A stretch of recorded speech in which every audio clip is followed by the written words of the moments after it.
So നമ്മുടെ foreign gene product കിട്ടാൻ വേണ്ടിയിട്ട് നമ്മൾ സെൽസിനെ മൾട്ടിപ്ലൈ ചെയ്യുന്നു. നമ്മൾ ഈ കൾച്ചറിനെ അല്ലെങ്കിൽ ആ സെൽസിനെ മൾട്ടിപ്ലൈ ചെയ്യുന്നു in A continuous culture system. So നമ്മൾ ഏത് ഹോസ്റ്റ് സെല്ലിലാണോ അതിനെ ട്രാൻസ്ഫർ ചെയ്തത് റീകോംബിനന്റ് DNA ആ ഹോസ്റ്റ് സെല്ലുകൾ എന്ത് ചെയ്യുന്നു, cells multiplied in A continuous culture system. Continuous ആയിട്ട് ലാർജ് സ്കെയിലിൽ കിട്ടണമെങ്കിൽ ഈ ഹോസ്റ്റ് സെല്ലിലുള്ള റീകോംബിനന്റ് DNAയുടെ ഒരുപാട് കോപ്പീസ് വേണമെന്നുണ്ടെങ്കിൽ നമ്മൾ എന്ത് ചെയ്യണം, ഹോസ്റ്റ് സെല്ലിനെ നമ്മൾ ഒരുപാട് കൾച്ചർ ചെയ്തുകൊണ്ടേയിരിക്കണം. ആ കൾച്ചറിങ് ആണ് ഉദ്ദേശിക്കുന്നത് സെൽസ് മൾട്ടിപ്ലിക്കേഷൻ. ആ സെൽസ് എങ്ങനെയാണ് മൾട്ടിപ്ലൈ ചെയ്യുന്നത്? In A continuous culture system. എപ്പോഴും തുടർച്ചയായിട്ട് ഒരു കൾച്ചർ സിസ്റ്റത്തിലിട്ടിട്ട് ഈ സെൽസുകളെ മൾട്ടിപ്ലൈ ചെയ്യണം. വേറിൻ അവിടുത്തെ പ്രത്യേകത എന്താ? Used medium is drained out. So ആ ഹോസ്റ്റ് സെല്ലിന് അതിനുള്ളിൽ റീകോംബിനന്റ് DNA പ്രൊഡ്യൂസ് ചെയ്യാൻ വേണ്ടിയിട്ട് അതിനാവശ്യത്തിനുള്ള മീഡിയ വേണം ആ കൾച്ചർ സിസ്റ്റത്തിൽ. സോ അവിടെ ഉപയോഗിച്ച മീഡിയത്തിന് used medium is drained out, ഒരു ഔട്ട്ലെറ്റിലൂടെ കളയാനും അതോടൊപ്പം തന്നെ ഫ്രം വൺ സൈഡിൽ നിന്ന് ആ ഉപയോഗിച്ച മീഡിയം പോവാനും, while the fresh medium is added from other, വേറൊരു ഇൻലെറ്റിലൂടെ ഫ്രഷ് മീഡിയം ആഡഡ് ആവണം. സോ ഫ്രഷ് മീഡിയം ആഡ് ചെയ്യാൻ ഒരു ഇൻലെറ്റ്, ഉപയോഗിച്ച മീഡിയം ഡ്രെയിൻഡ് ഔട്ട് ആയിട്ടുള്ള മീഡിയം അത് വേറെ ഒരു ഔട്ട്ലെറ്റിലൂടെ പുറത്തേക്ക് കളയാനുള്ള ഒരു സിസ്റ്റമാണ് കണ്ടിന്യൂസ് കൾച്ചർ സിസ്റ്റം. അങ്ങനെയാണെങ്കിൽ എന്ത് സംഭവിക്കും? To maintain the cells in their physiologically most active log or exponential phase, എപ്പോഴും കണ്ടിന്യൂസ് ആയിട്ട് ഗ്രോ ചെയ്യുന്ന ഒരു എക്സ്പൊണൻഷ്യൽ റേറ്റിൽ അൺലിമിറ്റഡ് ആയിട്ട് ഗ്രോ ചെയ്യാൻ പറ്റുന്ന ഒരു ഫിസിയോളജിക്കൽ സിസ്റ്റം നമുക്ക് പ്രൊവൈഡ് ചെയ്യാൻ പറ്റും. ആ ഒരു സിസ്റ്റമാണ് പറയുന്നത് കണ്ടിന്യൂസ് കൾച്ചർ സിസ്റ്റം. സോ നമ്മൾ ഈ റീകോംബിനന്റ് DNA ഏത് ഹോസ്റ്റ് സെല്ലിലാണോ നമ്മൾ ട്രാൻസ്ഫർ ചെയ്തത് ആ ഹോസ്റ്റ് സെല്ലിൽ ഇത് എക്സ്പ്രസ് ചെയ്യണത് ഒരു റീകോംബിനന്റ് പ്രോട്ടീൻ പ്രൊഡ്യൂസ് ചെയ്തുകൊണ്ടായിരിക്കും. ആ റീകോംബിനന്റ് പ്രോട്ടീനെ നമുക്ക് ടാർഗറ്റ് പ്രോട്ടീൻ എക്സ്പ്രസ് ചെയ്ത് നമുക്ക് ഒരുപാട് മൾട്ടിപ്പിൾ കോപ്പീസ് വേണമെന്നുണ്ടെങ്കിൽ ആ ഹോസ്റ്റ് സെല്ലിനെ നമ്മൾ കണ്ടിന്യൂസ് കൾച്ചർ സിസ്റ്റത്തിലിട്ട് കൾച്ചർ ചെയ്യണം.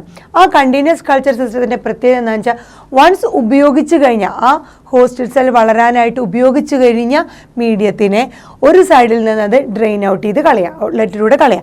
അതോടൊപ്പം തന്നെ ഫ്രഷ് മീഡിയം പുതുതായിട്ട് അതിന് വീണ്ടും ഗ്രോ ചെയ്യാനുള്ള കണ്ടീഷൻസിന് വേണ്ടിയുള്ള fresh medium is added from other, വേറൊരു ഇൻലെറ്റിലൂടെ ആ ഫ്രഷ് മീഡിയം ഈ കണ്ടിന്യൂസ് കൾച്ചർ സിസ്റ്റത്തിൽ ആഡ് ചെയ്യുകയും വേണം. എന്നാൽ മാത്രമേ എന്തുണ്ടാവും, എന്ത് സംഭവിക്കും? ഇത് എന്തിനു വേണ്ടിയിട്ട് അങ്ങനെ ചെയ്യുന്നത്?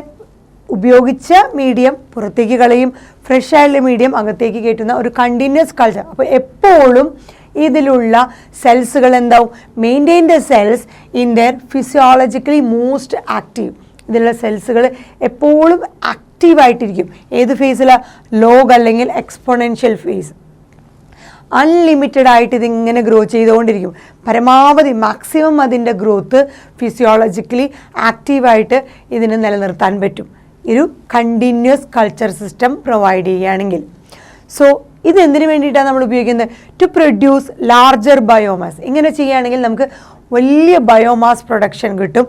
That is higher yield of desired protein. ആ നമുക്ക് ആവശ്യമുള്ള റീകോംബിനന്റ് DNAയുടെ അല്ലെങ്കിൽ ഡിസൈർഡ് ജീൻ്റെ അല്ലെങ്കിൽ റീകോംബിനന്റ് പ്രോട്ടീൻ, അതിൻ്റെ റീകോംബിനന്റ് പ്രോട്ടീൻ അഥവാ ഡിസൈർഡ് പ്രോട്ടീൻ ഒരു ഹയർ ഈൽഡിൽ തന്നെ നമുക്ക് പ്രൊഡ്യൂസ് ചെയ്യാൻ പറ്റും. അങ്ങനെ ഹയർ ഈൽഡിൽ പ്രൊഡ്യൂസ് ചെയ്യുമ്പോൾ നമ്മൾ പറയാം ലാർജർ ബയോമാസ്, വലിയൊരു ബയോമാസാണ് നമുക്ക് കിട്ടുന്നത്. അതായത് ദാറ്റ് ഈൽഡ് ഹയർ ആയിട്ടുള്ള ഡിസൈർഡ് പ്രോട്ടീൻ. കുറച്ചല്ല, വലിയ ഈൽഡ് തന്നെ ആ ഡിസൈർഡ് പ്രോട്ടീൻ അഥവാ റീകോംബിനന്റ് പ്രോട്ടീൻ നമുക്ക് കിട്ടും. എങ്ങനെയാണെങ്കിൽ കണ്ടിന്യൂസ് കൾച്ചർ സിസ്റ്റത്തിലാണ് ഈ സെൽസുകളെ മൾട്ടിപ്ലൈ ചെയ്യുന്നതെങ്കിൽ. അപ്പോൾ നമ്മൾ ഉദ്ദേശിക്കുന്ന ആ ഫോറിൻ ജീൻ പ്രോഡക്റ്റ് ലാർജർ സ്കെയിലിൽ തന്നെ നമുക്ക് കിട്ടും. ഈ സ്മോൾ വോളിയം കൾച്ചറാണ് നമ്മൾ ചെയ്യുന്നതെന്നുണ്ടെങ്കിൽ ഇതിന് പകരം കണ്ടിന്യൂസ് കൾച്ചർ സിസ്റ്റത്തിന് പകരം നമ്മളൊരു സ്മോൾ സ്കെയിൽ അല്ലെങ്കിൽ സ്മോൾ വോള്യത്തിലാണ് കൾച്ചർ ചെയ്യുന്നതെന്നുണ്ടെങ്കിൽ നമുക്ക് ആവശ്യമുള്ളത്ര ക്വാണ്ടിറ്റീസ് ഓഫ് പ്രോഡക്റ്റ് അത് ലഭിക്കുകയില്ല. അതുകൊണ്ട് നമ്മൾ എന്ത് ചെയ്യും? അതിന് നമുക്ക് പകരം ലാർജർ സ്കെയിലിൽ നമുക്ക് ഒരു പ്രോഡക്റ്റ് വേണമെന്നുണ്ടെങ്കിൽ ഈ റീകോംബിനന്റ് പ്രോട്ടീൻ അഥവാ ഡിസൈർഡ് പ്രോട്ടീൻ വേണമെന്നുണ്ടെങ്കിൽ നമ്മൾ ഓപ്റ്റ് ചെയ്യുന്നതാണ്, നമ്മൾ പറയുന്നതാണ് ബയോടെക്നോളജിയിൽ bioreactors. So bioreactors എന്താ ചെയ്യുന്നത്? ടു പ്രൊഡ്യൂസ് ഈ പറഞ്ഞ നമ്മുടെ റീകോംബിനൻ്റ് പ്രോട്ടീൻ എന്നുള്ളത് ലാർജർ ക്വാണ്ടിറ്റീസിൽ നമുക്ക് ഡിസൈർഡ് പ്രോട്ടീന് ലാർജർ ക്വാണ്ടിറ്റീസിൽ വേണമെന്നുണ്ടെങ്കിൽ നമ്മൾ ലാർജർ സ്കെയിലിൽ ചെയ്യണമെന്നുണ്ടെങ്കിൽ നമ്മൾ യൂസ് ചെയ്യുന്നതാണ് ബയോ റിയാക്ടേഴ്സ്. നമ്മൾ ഫെർമെൻറ്റേഴ്സ് എന്ന് പറഞ്ഞിട്ടുണ്ടായിരുന്നു മൈക്രോബ്സ് ഇൻ ഹ്യൂമൻ വെൽഫെയറിൽ. ബീവറേജസ് ഈ പറഞ്ഞ വൈൻ ബിയറൊക്കെ പ്രൊഡ്യൂസ് ചെയ്യാനായിട്ട് നമ്മൾ പറഞ്ഞിട്ടുണ്ടായിരുന്നു ആ ഒരു ഫെർമെൻറ്റ് പ്ലാന്റ് പറഞ്ഞിരുന്നു. സോ അതാണ് നമ്മൾ പറയുന്നത് ബയോ റിയാക്ടേഴ്സ്. സോ ബയോ റിയാക്ടറുകളിലാണ് നമ്മൾ ഇതുപോലെ ലാർജ് ക്വാണ്ടിറ്റീസ് അല്ലെങ്കിൽ ലാർജർ ബയോമാസ് ഉള്ള പ്രോഡക്റ്റുകൾ വേണമെന്നുണ്ടെങ്കിൽ നമ്മൾ ബയോ റിയാക്ടറുകളിലാണ് ചെയ്യുന്നത്. ആ ബയോ റിയാക്ടറിൻ്റെ പ്രത്യേകത large volume of culture vessels ആണ്. ഒരുപാട് വോള്യൂമുള്ള കൾച്ചർ വെസൽസ് ആണ്.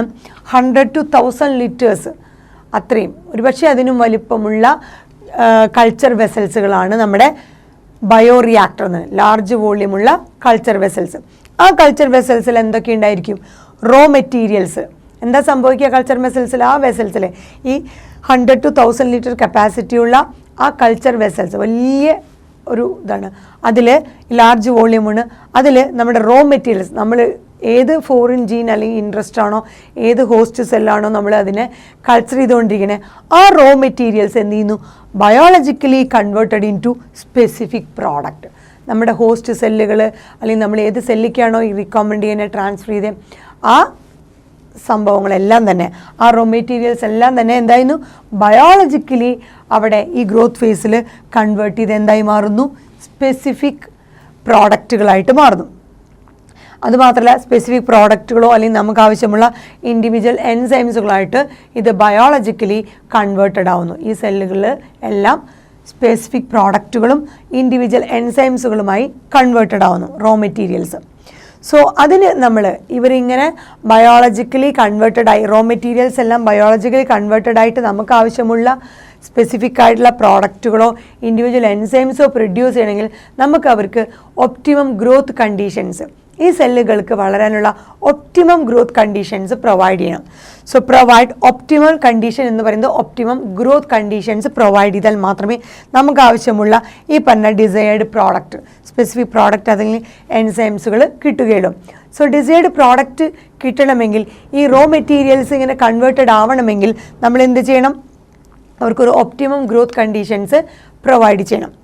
സോ നമ്മൾ ഒപ്റ്റിമം ഗ്രോത്ത് കണ്ടീഷൻസ് പ്രൊവൈഡ് ചെയ്തു കഴിഞ്ഞാൽ ഈ റോ മെറ്റീരിയൽസ് എല്ലാം ബയോളജിക്കലി കൺവേർട്ടഡായി ഡിസൈർഡ് പ്രോഡക്റ്റായിട്ട് മാറും. സോ ഒരു ഒപ്റ്റിമം ഗ്രോത്ത് കണ്ടീഷൻസ് പ്രൊവൈഡ് ചെയ്യുമ്പോൾ ഈ പറഞ്ഞ റോ മെറ്റീരിയൽസ് ഏതാണോ ഹോസ്റ്റ് സെല്ല് അല്ലെങ്കിൽ ഏതാണോ നമ്മൾ അതിനെ കൾച്ചർ ചെയ്യണേ ആ സെല്ലുകളൊക്കെ ആ റോ മെറ്റീരിയൽസ് ആ സെല്ലുകളിലുള്ള റോ മെറ്റീരിയൽസൊക്കെ ബയോളജിക്കലി കൺവേർട്ടഡ് ആയിട്ട് നമ്മൾ ഉദ്ദേശിക്കുന്ന തരത്തിലുള്ള സ്പെസിഫിക് പ്രോഡക്റ്റുകളോ ഇൻഡിവിജ്വലോ എൻസൈംസുകളോ ആയിട്ട് മാറുന്നു. സോ ആ ഒപ്റ്റിമം ഗ്രോത്ത് കണ്ടീഷൻസ് കിട്ടുമ്പോൾ എന്തൊക്കെയാണ് ഒപ്റ്റിമം ഗ്രോത്ത് കണ്ടീഷൻസ് നമ്മൾ പ്രൊവൈഡ് ചെയ്യുന്നത്? Temperature, pH, substrate, salt, vitamins and oxygen. So optimum growth conditions എന്ന് പറയുന്നത് ഇതൊക്കെയാണ്. ആ ഡിസൈർഡ് പ്രോഡക്റ്റ് കിട്ടാനുള്ള ഒപ്റ്റിമം ഗ്രോത്ത് കണ്ടീഷൻസ് എന്ന് പറയുന്നത് ടെമ്പറേച്ചർ, അതിനാവശ്യമുള്ള ആ സെല്ലുകൾക്ക് ഗ്രോ ചെയ്യാനുള്ള ടെമ്പറേച്ചർ, അതിനാവശ്യമുള്ള pH, ഒപ്റ്റിമം ടെമ്പറേച്ചർ, അതുപോലെ അതിനത്ര കറക്റ്റ് ആവശ്യമുള്ള സബ്സ്ട്രേറ്റ് അഥവാ റോ മെറ്റീരിയൽസ്, അതുപോലെ സോൾട്ട് കോൺസെൻട്രേഷൻ ഒപ്റ്റിമം ആയിരിക്കണം, വൈറ്റമിൻസ് ഒപ്റ്റിമം ആയിരിക്കണം, ഓക്സിജൻ ഇതെല്ലാം ഒരു ഒപ്റ്റിമം കോൺസെൻട്രേഷനിൽ കിട്ടുകയാണെങ്കിൽ ഈ പറഞ്ഞ എല്ലാ റോ മെറ്റീരിയൽസും ബയോളജിക്കലി കൺവേർട്ടഡ് ആയിട്ട് നമുക്ക് ആവശ്യമുള്ള ഒരു ഡിസൈർഡ് പ്രോഡക്റ്റായിട്ട് മാറും. ഇതൊക്കെ ചെയ്യുന്നത് എവിടെയാണ്? ഈ ബയോ റിയാക്ടറിലാണ് നമുക്ക് ആവശ്യമുള്ള ഈ ഡിസൈർഡ് പ്രോഡക്റ്റിനെ ലാർജ് ക്വാണ്ടിറ്റീസിൽ നമ്മൾ പ്രൊഡ്യൂസ് ചെയ്യുന്നത്.